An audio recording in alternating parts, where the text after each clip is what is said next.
Isn't it time you got to know your technology leaders? You're listening to Off the Record with GTRA, and I'm your host, Kelly Oakham. So grab your coffee or cocktail and join us for our casual yet intimate and thought-provoking expose on our top council members, ambassadors, technology innovators, and thought leaders. Thank you for tuning in today to Off the Record with GTRA. I'm very excited to announce today's guest, Dan Jacobs, Deputy Division Chief of Innovation, Security, and Strategy within the U.S. Department of State. Thank you for joining us today, Dan. Hi, Kelly. Thanks to be here. I appreciate it. Great. Well, I like to kick things off getting to know a bit more about your personal background. So I'm going to go a bit old school. And how about you take us back to your Detroit roots? Okay. Well, basically, I'm just a poor kid from Detroit. I like to joke about Detroit. As a kid, we only had 6 radio stations. One was slow jazz, one was R&B, and all the others were Motown. And then that's a true story too. But my whole family is working class. My father was a metropolitan area police department officer. My mother, my grandmother, my grandfather, they all worked at Detroit Osteopathic Hospital. We lived in Highland Park, which is a small township that is literally surrounded by Detroit. I mean, it's inside of Detroit. It's one of the 2 townships that actually decided to keep their townshipness, if that's a thing. And until divorce and crime pushed us out, that's where we were, and that's what we did. My father remarried. He went north up into the suburbs, and he's still there today. And my mother moved us downriver, and that was real fun because I got to play in the river. We were right on the river in a nice little apartment. Drowned several times almost.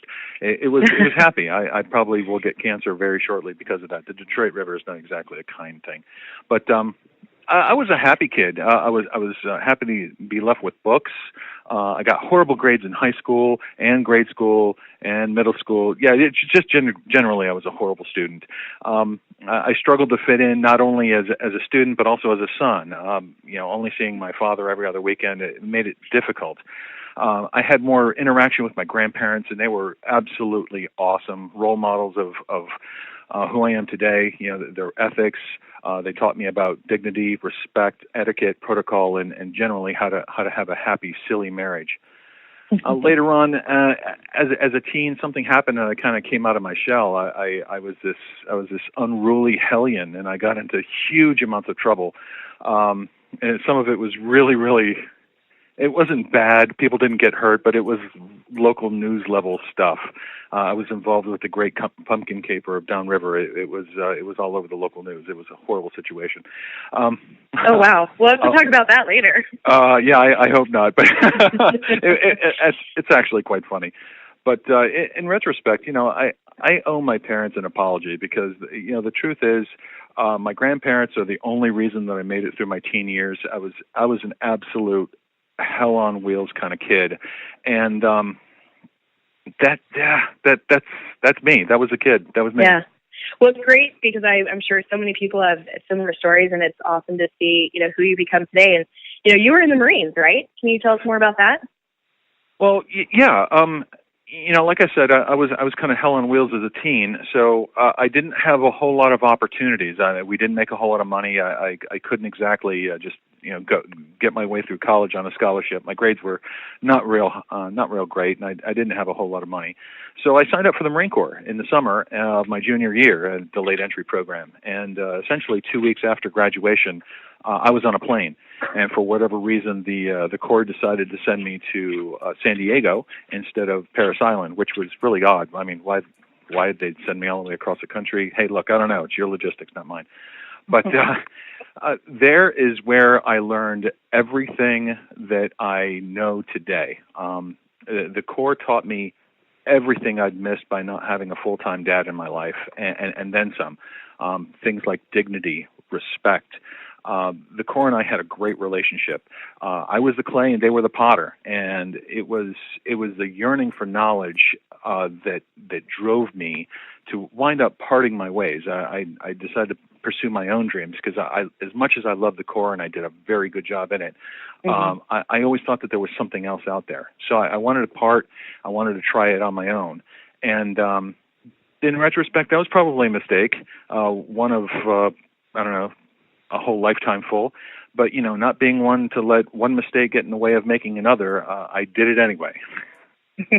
Well, it certainly has definitely brought you to where you are today, which, no one should apologize for. I mean, you have some really interesting career milestones. So can you tell us more about the Wireless Independent Relay Station? Oh, yeah, that's a real fun one. Okay, so I was working in Europe. I lived overseas for about over 12 years, 7 in Japan and 6 or so in Germany. So I was in Germany, and I was working for U.S. Army Europe in their logistics department, doing some wireless stuff. And we had a lull in the action, and I got kind of bored. And there was a large warehouse on the facility, and they gave me free rein to kind of rummage through the facility. So I came out kind of like this, Johnny Five kind of thing. I had this 30-foot telescoping mast, and I had solar panels, and I had motorcycle batteries, and I wound up buying this AC converter.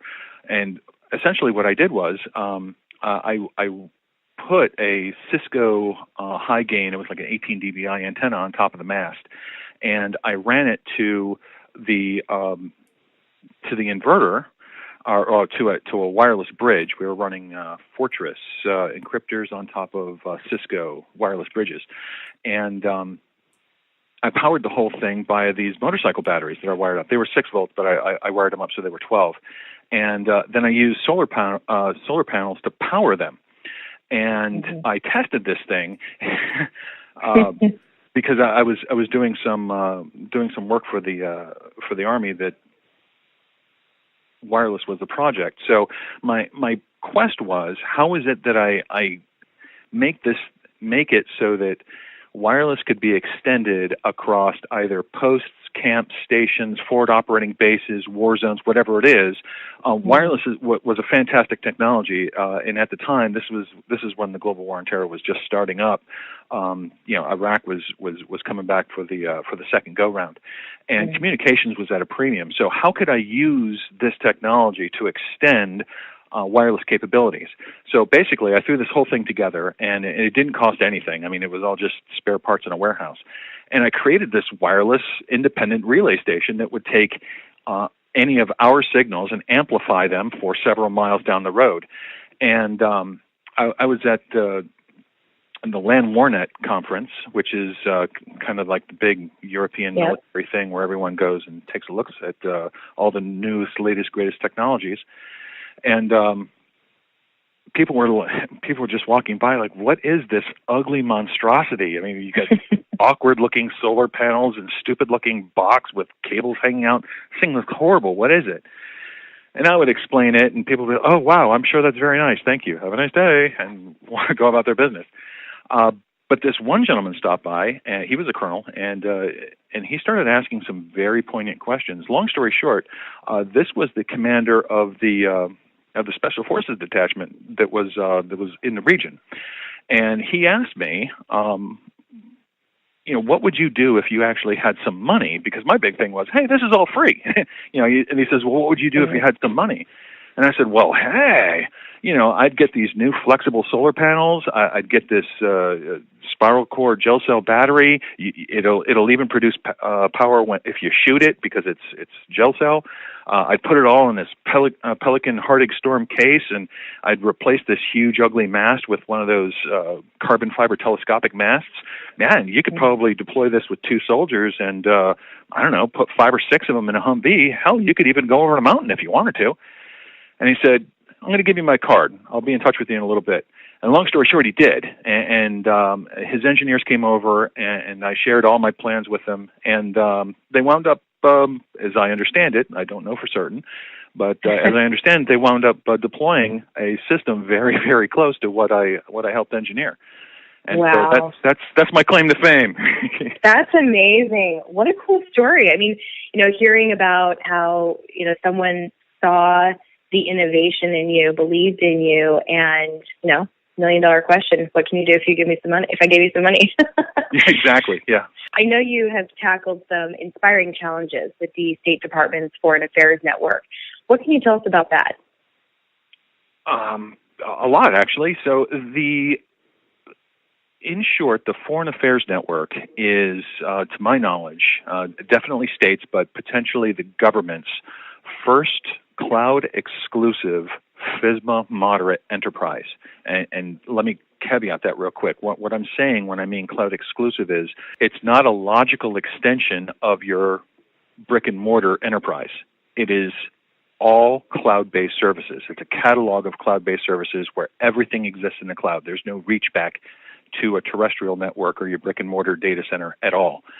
No one, to my knowledge, has done anything like this, and it is an incredibly difficult task to look at a multi-mission organization like the State Department and say, okay, what exactly would you say your requirements are for a network? And you have these very high-level IT strategic plans that reach out 3 to 6 years and say, well, I want mobile diplomacy. I want my diplomats and their staff to be able to affect America's vision with our nation-state partners, be they hostile or ambivalent or on board. They need to be able to do that away from their desks. That means pure mobile platform. They need to have laptops at worst, but at best, I want them to have phones, I want them to have tablets, and I need them to go out there and do their business, but they have to do it securely. And it has to be low latency. It has to be able to work in some of the world's worst places. Not every embassy is going to be something like Paris or London, right? Some places are very hostile and very low on bandwidth. It has to work everywhere. What can you do? Well, let me just engineer that solution for you real quick. Yeah, amazing. Yeah, that's what we're doing. It's incredibly ambitious. To my knowledge, it's the first of its kind, and I really hope we can stick with this thing and get it off the ground, because I can see a lot of not just state using it, but I think the model, because it is by definition web, I believe that it can be used all across the federal sector, and I think once it gains traction there, it can absolutely trickle down to the local, state, municipal sectors as well. I mean, I'm sure that folks are already leveraging mobile technology at that level, but not necessarily from an enterprise service-based aspect. You know what I mean? And that's what I'm looking at doing here. It's really ambitious, but I'm very excited to see this thing happen. Without disclosing anything, too confidential, are there particular technology that you're looking into to support this mission? Well, yeah. I mean, for technology solution providers, are there specific things that have been working or not working, or anything that in particular? Oh, right. Yeah. It's kind of difficult to go down to particulars. I certainly don't want to start talking about stuff on a vendor level, but let's just encapsulate it and say this. From a security aspect, and that's really what I'm primarily signed on to do. From a security aspect, all the requirements that you would have at your standard enterprise level. So no matter who you are, you have FISMA as a guiding light for compliance, and OMB memos, and. All of those things still apply in the cloud, but they weren't necessarily written for the cloud. So it's very difficult sometimes to walk that thin line and find out exactly what it is that you can do to satisfy an independent audit and an auditor and the AO to say, yes, sir, yes, ma'am, I absolutely have managed this risk, and here it is, and let me talk to you in a bunch of languages you've never heard before, because I'm addressing technologies that you've never used before and has never been done before. Well, it sounds like an ambitious but attainable project, and I'm glad that they have you behind it. Thanks, we'll see. Yep. How did you get involved in defense strategy? Okay. A long time ago. I started in IT a long time ago. I think probably I started coding in 1984. 1984, 1985. So I've had a long time in this business, and for the most part, it began as development and then evolved into IT service provision. And during that time, it was the whole the hacker craze of the mid and late 90s, and I think in some ways it's still going on today. But that's with a time where movies were being made about hackers. It was the sexy thing to do, and blah blah blah blah blah. And I was trying to get into that, and I hooked up. I got a great opportunity to sign on under a really, really intelligent guy. Never forget him. His name is Ken Roy. I'm still friends with him today. And he was a really awesome mentor. He was a teacher. He was my supervisor. He hired me, and he brought me onto his team. Initially, it was to do Solaris administration for a Marine Corps Global Command and Control System. But that was really just the tip of the iceberg. By the time I walked out, it was several years later, under Ken, he taught me and allowed me to learn things like perimeter defense, strategy, networking encryption, voice over IP, and a bunch of other things that he'll probably correct me on later if he ever listens to this thing. But that was really the first opportunity for me to kind of say, okay, instead of the attack side, let's look at defending those assets. And Ken was absolutely open, and he was a pretty strict taskmaster too. I mean, the guy booked no BS. He would not let me slip. And his philosophy was, in order to be a good attacker, you have to understand the defense, and vice versa. And so I think that was my first step into the defensive strategy. It's a good debate strategy as well, isn't it? Yeah, absolutely. Knowing your opponent. Wow, well, that's amazing. I love your philosophy on what drives you. What inspiration can you share with your peers?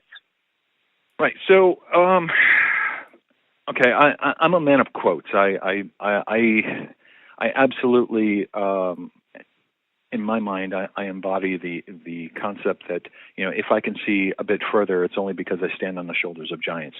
The people who have come before us have laid out absolutely fantastic little nuggets of wisdom in order for us to pick it up and carry it on.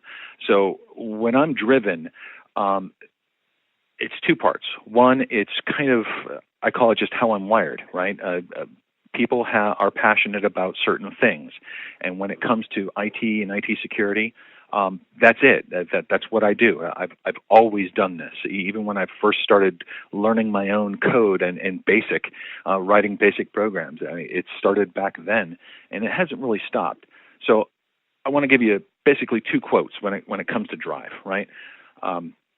One is my personal hero, Albert Einstein, one of the greatest men who have ever graced the planet. And he says that it's not that I'm so smart, it's that I stay with problems longer. And what we learn from that is that you can solve anything you put your mind to, so long as you just don't give it up. And the second one is, I think that's tempered by something that Thomas Edison said when he said that I have not failed, I've just found 10,000 ways which won't work. And what that tells us is that failure is only a byproduct of your mind. You can keep on working on something until it's completed. All you have to do is have that drive. So I think if you take those two and combine them, that's really where I'm at. I'm tenacious, and I won't let it go until someone who pays me says, Dan, it's time to let it go. And that's about it. Wow. I love that one. Your drive and dedication is so inspiring to me, and I know all of our listeners. What really motivates you? Interesting question.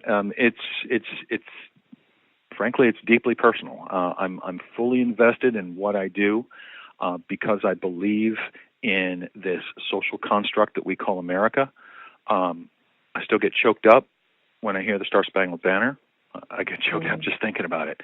I do this thing. I have a hobby. I ruck on the weekends. I put heavy weight on my back in a backpack, and I go walking for long distances.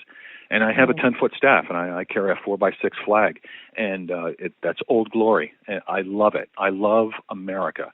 And if your question is what motivates me, I work in defense of our nation's interests. I want to make sure that insofar as I'm involved with something, we're not exposing ourselves and our data to those who would use it against us and harm us. That is what motivates me. Well, it's very clear you do it because you are honestly passionate about it, not because it's just a job, and it shows, you know? So what's really catapulted your passion for security specifically? Well, that's a very good question. Can't talk about it too much, but let's just say at one point in my life, I was working within the intelligence community, and that was a very dark time for security for the nation. There was a series of very high-level compromises where there was an awful lot of information walking out of our networks, and we didn't know it until well after the fact, and we were left picking up the broken pieces saying, you know, how did this happen? How do we defend against it? I was there. I was witnessing it in real time, and that absolutely catapulted my passion for security. Never again. Mm-hmm. I agreed. What would you say are some of your most memorable accomplishments, current priorities, top challenges, lessons learned, and thought leadership? Well, great questions all. Unfortunately, I'm a very boring guy. So for your memorable accomplishments, I think we talked about wires earlier. I'm not sure that there's anything I could do in my career that it's going to be able to top that. I think it was a fantastic coup. Goals.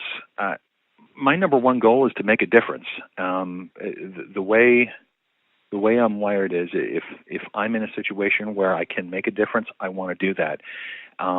Thankfully, I've been involved with some really, really great people, teams of people that I work with, that work for, who have allowed us the opportunity to do some fantastic stuff.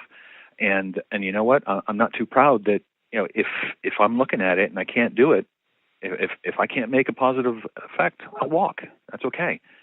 Mm-hmm. Current priorities, we talked about that too. The Foreign Affairs Network is creating .gov's first cloud-exclusive FISMA moderate enterprise. That is my priority. It's eating everything. In fact, the 29th is the day I submit my ANA package. We'll see what happens there. Oh, wow. Top challenges. Well, no one's going to do this. Nobody is doing the kind of work that we're doing right now, not that I'm aware of, and no one's corrected me on it over a year of talking about it like a broken record.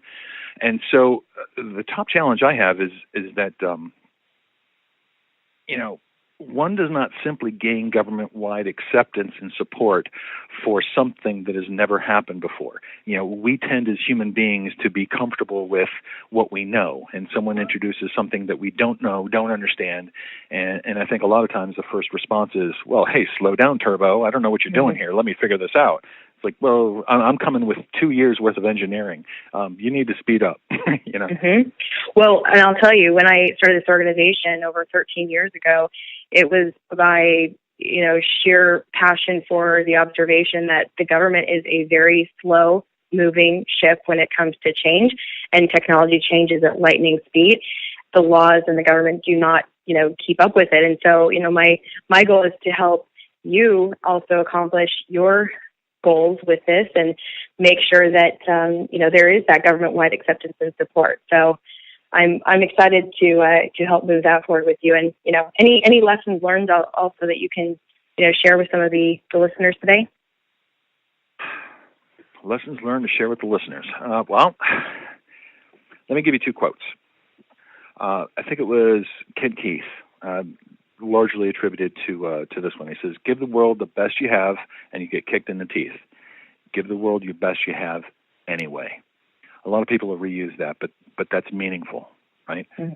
No one is going to thank you for what you're doing, right? No one calls up the service desk and says, hey, I just want to thank you for being there on the phone 24/7 dealing with problems all day long. Nobody calls the service desk and says that. I know. I actually worked on the service desk a long time ago, and I managed them as well. Yeah. So give them the best you can anyway, because they're worth it. And second quote from famed Albert Schweitzer, success is not the key to happiness. Happiness is the key to success. So if you love what you're doing, you're going to be successful. A good friend of mine, who I'm gonna link to this podcast. He was my supervisor for a long time. Jeff, love him, great guy.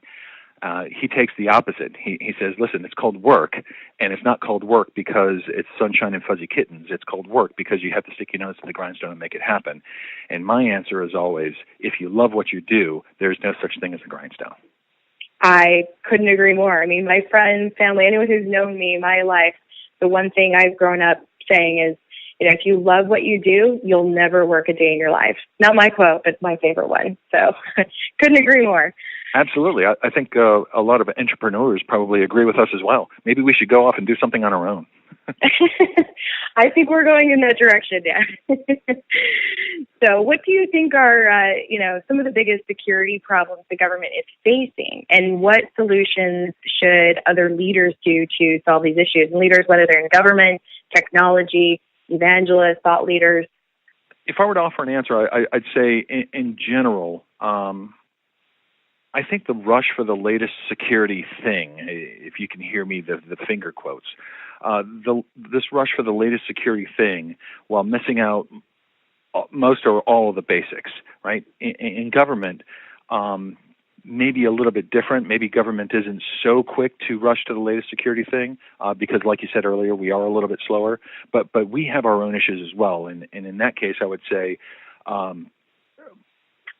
when we're dealing with acquisition and contracting, there is not enough emphasis on IT security and privacy concerns. And so what we're doing is we're buying and perpetuating IT security problems that we can't fix in the long run, and security issues, privacy issues that we can't fix in the long run because we've invested so much up front on poorly written requirements. One of the common problems I see is that everywhere I go, you have that one system. You know what I'm talking about? That it's old. It's critical to the business unit. It's usually a custom-based solution. And when you take a look at it, it's not patched or secured, and nobody can work on it, right? But it's so critical you can't touch it. And you talk to the management about it, and you basically find out that it's too expensive to fix, and your organization is willing to accept the risk while spending the money on these other security doodads, while this cancer basically just sits in the heart of your network, right? But for almost nothing, you could go out and drop a couple of smooth walls, open source firewalls. You can drop a couple of smooth walls around the entire system, completely, segregate it from your network while closely managing who it talks to, and you can manage the risk that way. But we don't really talk about that. It's this, oh no, we need this latest thing. And I think it's a huge problem in industry, and I really wish we just stop. Agreed. Well, and, threat intelligence has been a top priority being talked about, quite a bit. What do you see as some of the challenges with threat intelligence? Ooh, threat intelligence. Okay. Let me back up just a second. When people talk about the biggest threats to security, I got a real quick prediction. I predict that the overwhelming majority of people surveyed are going to say, mobile, the Internet of Things. And so far I haven't had anyone take any bets on it. But can I just take a couple seconds to talk about the whole mobile issue? Please do. Thanks, because this is important, and I think the listeners need to hear a contrary opinion, and I'm nothing if not a contrarian, right? So Verizon, right? We're all familiar with Verizon, right? They're the titan of the mobile industry, right? And they released a data breach investigation report every year. And in their 2015 investigation report, they say out of tens of millions of mobile devices, 0.03 are infected per week with truly malicious exploits. 0.03. Now here's another data point. Alcatel-Lucent, they have Motive Security Labs, and they release a biannual report.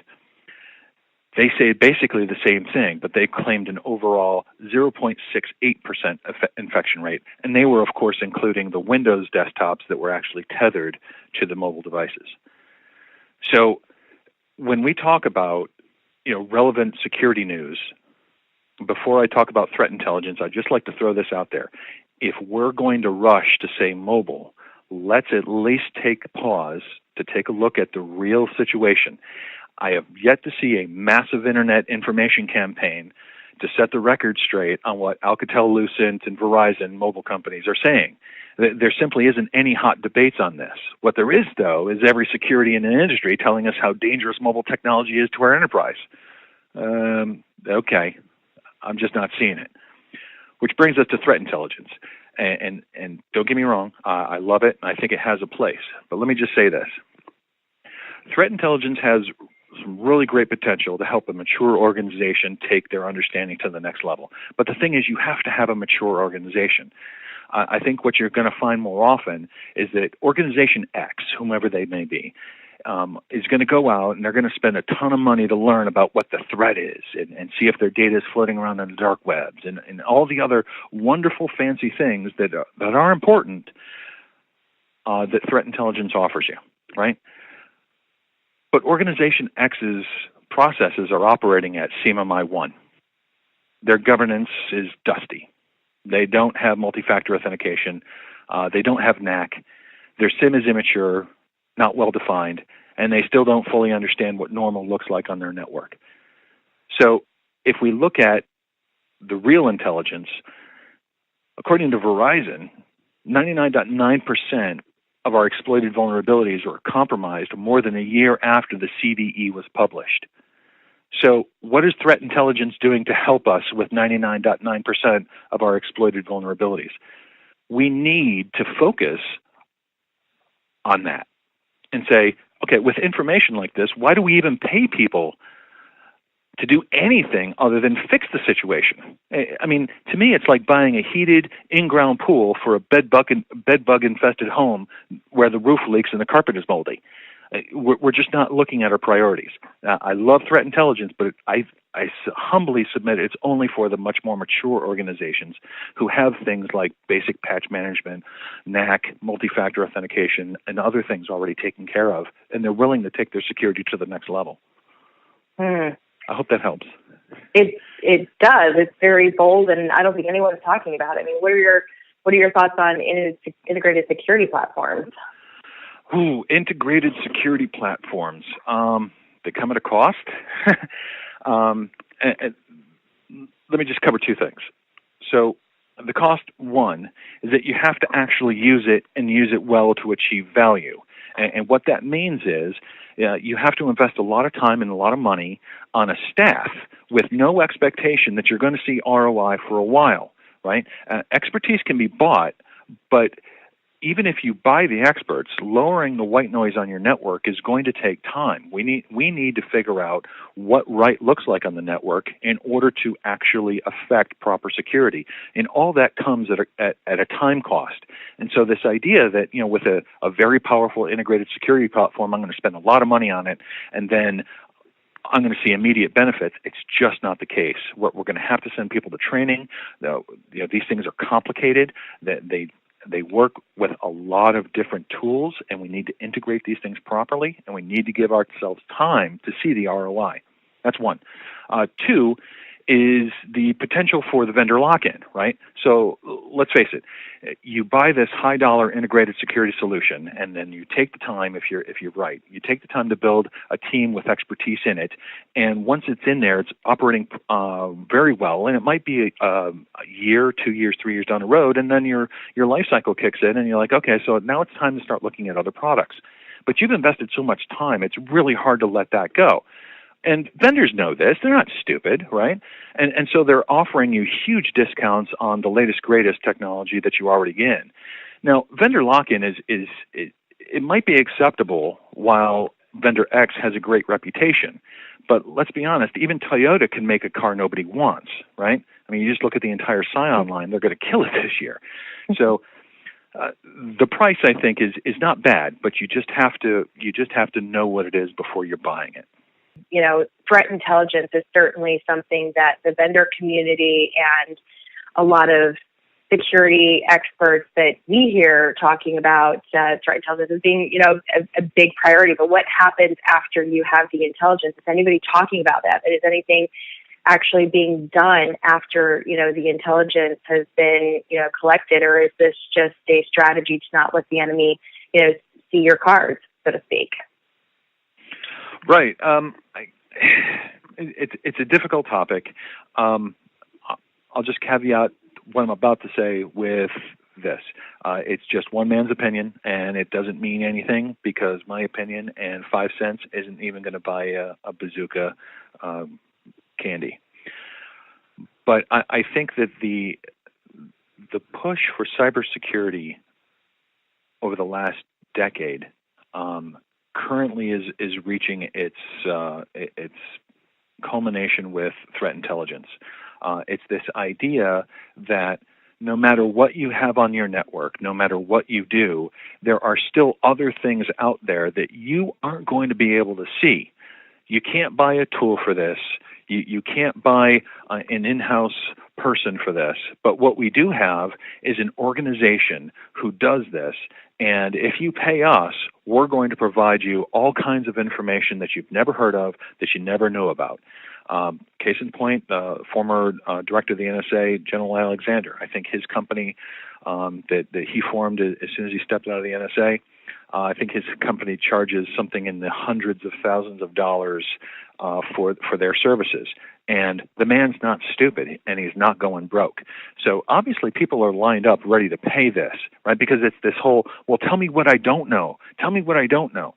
And my issue is that, all of the facts that we can glean from professional, non-biased organizations are telling us that the source of our compromise is our inability to cover the basics, to do the minimums, right? We're still dealing with really poor password policies when two-factor and multi-factor authentication has been out for well over a decade, right? I mean, you can even set up Google Two-Step with your standard free mail account, and organizations are still struggling with trying to implement meaningful password policies when you don't actually need any password at all. You just need a token or some form of authentication. If we're not covering the basics properly, I fail to see the advantage of going out and spending so much money, because threat intelligence is not cheap, so much money on this kind of, I don't want to say voodoo, it's valuable information, it's good stuff, knowing what data of yours is out there is very valuable. But it's not helpful to you to know that your data is outside your perimeter if you don't know that you've already closed your perimeter and prevented that from happening again. Does that make sense? Okay. No, it definitely makes sense, and it makes sense because, one of the things that I personally think we should be investing more money in is training people, because insider threats, insider accidents, improper, use of technology, all of those things, when you can develop the most incredibly amazing, sophisticated technology, but if you don't have, we're trying to remove the human element here, when in fact we can't ever completely remove the human element. We need to fix what's wrong with the education and bolster security professionals, especially on the government level. And we need to invest more in the talent that we have within the people in these positions, personally. Yeah, I don't disagree. I think that there's a lot of different aspects of that, and I think that you hit the core of it. I mean, you're always going to hear, well, give me more people and give me more money and give me more tools and the problem will go away. But it's never really going to go away. I think the bottom line is you're just going to have to do better with what you have, and training is a key part of that. But on the flip side, what I'd really like to do, and this audience is not here, but that's okay. What I'd really like to do is let's start taking an honest look at the training curriculum and the methodology by which, the whole professional certification thing. I mean, these guys aren't stupid either, right? DoD releases 8570. It says you have to have certain certifications for certain levels of administration on your network, and certifications all of a sudden are worth their weight in gold, and all of them move to a yearly CPE requirement where you have to keep on feeding the money machine. Every year is another $120, $200, $300 to re-up your cert, or you're going to lose your job. And then the government says, well, hell, I didn't know that was going to happen. I'm not really going to pay every single year several $1,000s to send you off to another conference just so you could get the CPEs for this professional certification that I required you to have. And Sure. and so, I think we need to have as a government organization, we need to have a very long talk about what training looks like, what valuable training is, not sending folks off on boondoggles just to get CPEs, but managers really taking the time to start fostering an environment where their employees are going to do meaningful things in order to sustain that certification, if that's what's required, and asking critical questions. Is a PMP really required for position X? Is a CISSP really appropriate for this, or did we just throw it on there because, well, we might get 400 people asking for this job, and I don't want to parse through 400 resumes, so I'm going to say CISSP so I can get it down to a manageable level. I mean, we've really got to work on getting away from some of that stuff and start asking, what does a talented workforce truly comprise of, and how do we keep those people within our borders instead of just training them up so they can go off to a .com making 30% more. Good point. Very good point. Let's talk now about the top priorities of the federal government for 2016. If only I could set them. I mean, I could just pair it off what the federal CIO has to say. But you're not asking the federal CIO, you're asking me. So let me just offer two things for you. First, I think we've always known that a system is only as strong as its weakest link. This is just logic, right? And now there are automated reporting mechanisms coming into place for cabinet-level organizations. Capabilities are being developed for small and mid and small-sized organizations. What does this mean? Basically, what this says is, I'm telling you need to be secure, and you're telling me you are secure. And then you get compromised, and then we find out, no, you weren't really as secure as you should be. And we won't say lying, but you certainly weren't articulating the truth when it came to all of these reports that you've been giving me over the last few years. So what I'm going to do is I'm going to make it law. Instead of just telling you that I want you to do this, I'm going to make it law. We're going to call it FISMA, and we're going to mandate that you do these things. And all of the federal organizations are like, ooh, okay, so it's actual law now? I got it.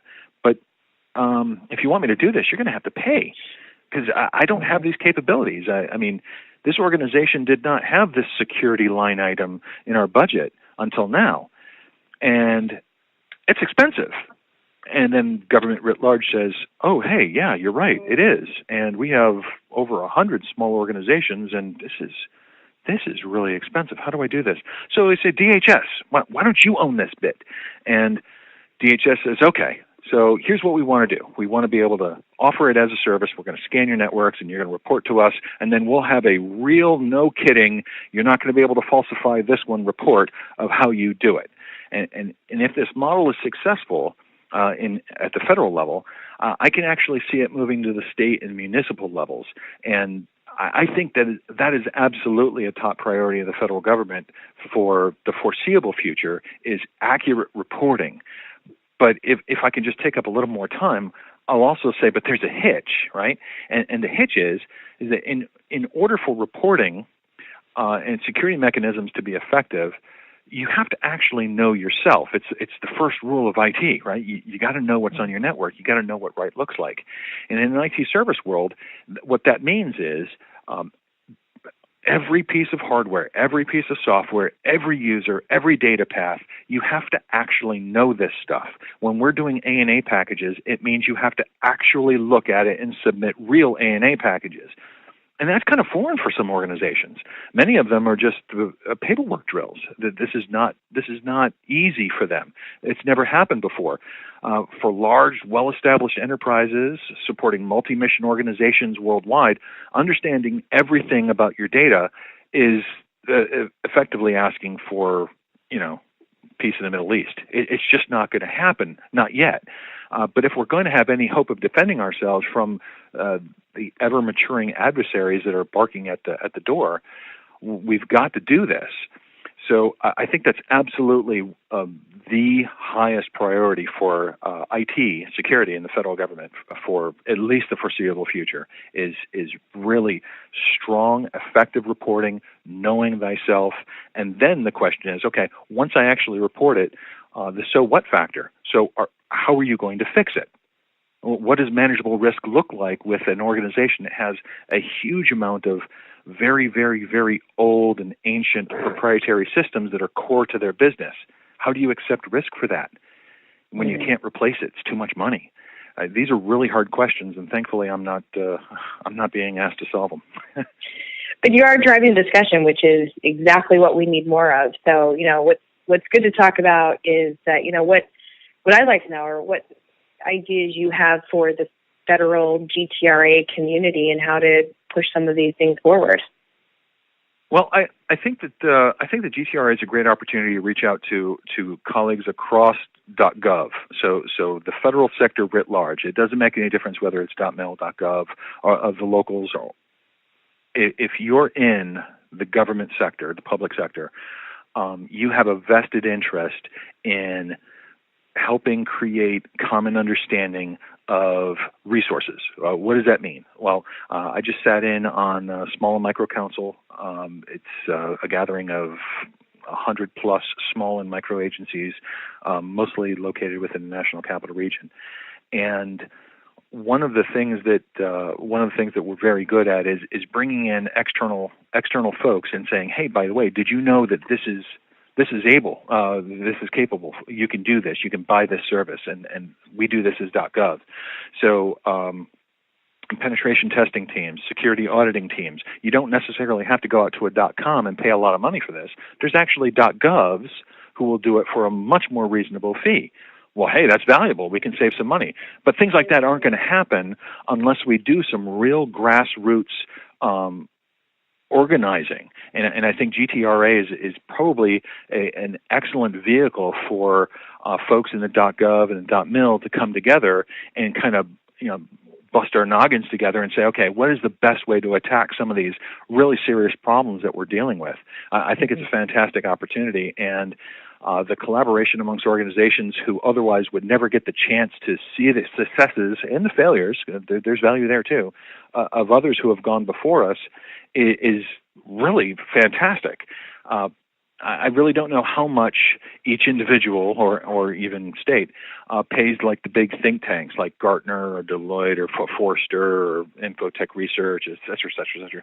But I do know that we can collectively come together in a professional forum and probably avoid a significant portion of that cost, which in turn saves not only us, but saves the taxpayer money. And so, GTRA, yeah, absolutely. Standing by, ready to support. Excellent. Well, that is our goal, and I am looking forward to your discussion at the next meeting. So, what are some of the pressing topics that federal chief security officers need to address? Okay. Well, I've fortunately or unfortunately, I've never been in the CIO role, but I would venture to guess, having been a CISO and working side by side and hand in hand with CIOs across the sector, when it comes to IT, I think IT is much like medical science. You very rarely find any general practitioners anymore. Now, the general practitioner is only good in pointing out which specialist you really need in order to really fix your problem, right? So I think in this way, we have a lot of random topics, and there's stuff all over the place. There's security implications, and there's budget implications, and there's this over here. But if we could create something like an information campaign where we address something that seems to be common amongst multiple organizations. So multiple organizations are having trouble with X. So say, for instance, one of the things that I respectfully put forth was when RMF came out, Risk Management Framework came out as the de facto standard for the DoD, I was like, okay, how can I help successfully transition an organization from DIACAP to RMF? And I created an entire framework that encompassed the RMF, and I pitched that. And it really got a lot of traction because when you're the first person doing it and you're going forth with a humble heart, asking questions, saying, does this work, at least at the 80% level, right? You're never going to have perfection. I think it was Patton that said, perfection is the enemy of good enough. Different quote, but basically same idea.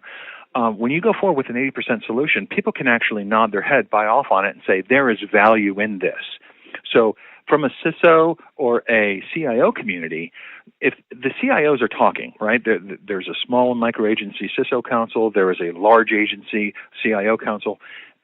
Coming out of the CIO council, if perhaps they had an information campaign that says, we would like to, over the next series of months and years, address these one or two critically sensitive topics that are affecting the majority of us. Our objective is to put some really smart people and some good resources into this thing and come up with at least an 80% solution. This is what we want to do. I think that can really gain some traction, and that would really move the industry forward, because when the CIOs of large organizations say something like that, the rest of the .com industry is going to follow, right? E.F. Hutton talks, people listen. I think that's the case here. Well, thank you so much for your time, Dan. It was truly a pleasure getting to know you on a personal level, and our GTRA community is going to definitely learn a lot from you, so we can't wait to see what's next. Hey, I thank you very much for the opportunity. I'm always willing to get any kind of criticism, constructive or otherwise. All feedback is good feedback. So, well, thank you. I'm all for it. I think you just gave yourself your own GTRA blog, so we'll follow up on that. And listeners, stay tuned online where you can hear the full podcast again, as well as and chat with Dan and share your thoughts and get some continued dialogue going. Thanks again, Dan. Thank you, Kelly. Have a great day. You too. Thank you again for tuning in. Please join us for our next council meeting and upcoming podcasts. Go to gtra.org. Again, I'm your host, Kelly Yoakum, and I look forward to your topic ideas, feedback, and suggested podcast participants. So please feel free to reach out to me at kelly@gtra.org.